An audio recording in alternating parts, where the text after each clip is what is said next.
Macmillan Audio presents The Oregon Trail by Ralph Compton. Read for you by Scott Sowers.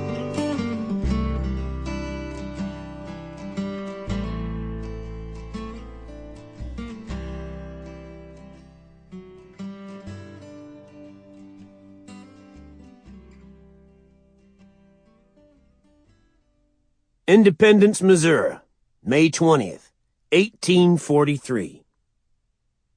"Take your hands off me," the girl shouted at the burly man.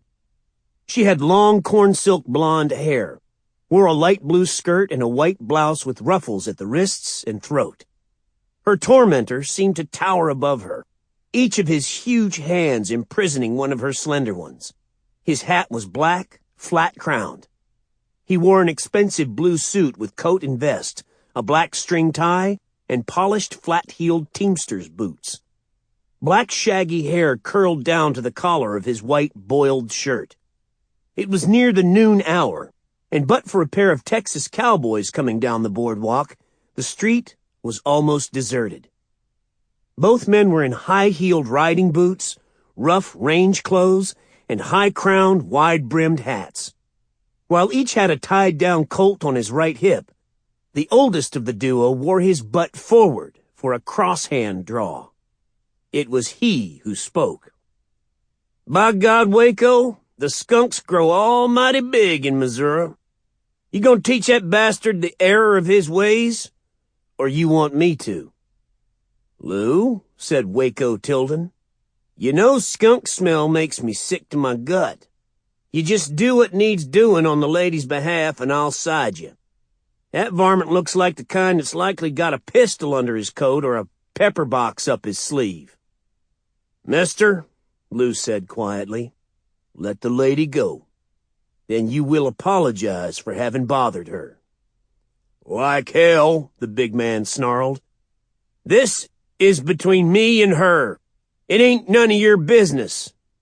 "Ma'am," said Lou, "would you like for me to make it my business?" "Yes," the girl cried. "Oh, please, I want nothing to do with him, and he's hurting me." "You heard her," said Lou.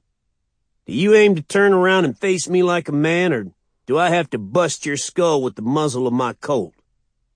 The stranger released the girl, turned on Lou, and charged like a bull. Lou stepped aside, brought a right up from his knees, smashing the big man on the point of his chin. The blow, coupled with his own momentum, left him dazed. He stumbled off the boardwalk and sat down in the dusty street.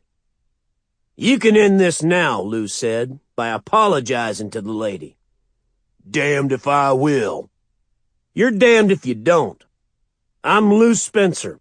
I always introduce myself before I beat hell out of a gent that's needful of it.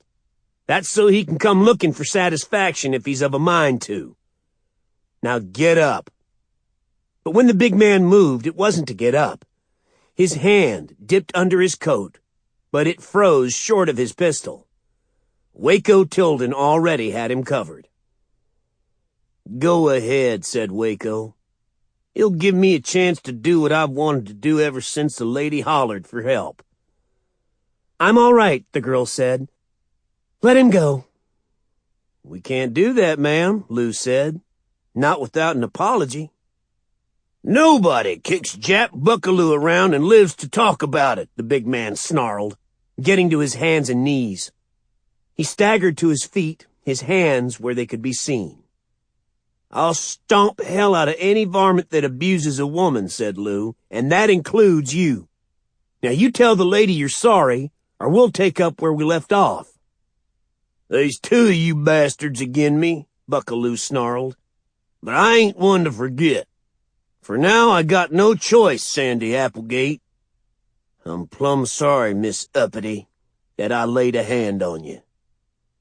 "That's an insult," said Lou, "and you don't sound a bit sorry. You'll have to do better than that. Try again, and this time, you'd better get it right."